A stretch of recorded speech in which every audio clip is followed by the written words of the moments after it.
শুকরিয়া আদায় করতে চাই। আলহামদুলিল্লাহ টেস্ট ফার্স্ট 5 উইকেট পাইছি।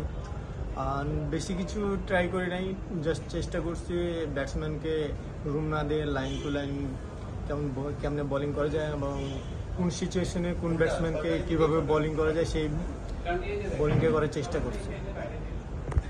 অবশ্য আমরা এখন একটা ভালো জায়গায় আছি। এখান থেকে টোটাল যদি আমরা 250-এর উপরে দিতে পারি তো ডে 4-এ ব্যাটিং করা ব্যাটসম্যানদের জন্য ডিফিকাল্ট হবে। উইকেটটা একটু অন্যরকম হবে, উইকেটে আনইভেন বাউন্স থাকবে, স্পিনে টান থাকবে। সো আমরা ভালো কিছু একটা পাবো, ডে 4 থেকে ভালো কিছু একটা বের করবো ইনশাআল্লাহ।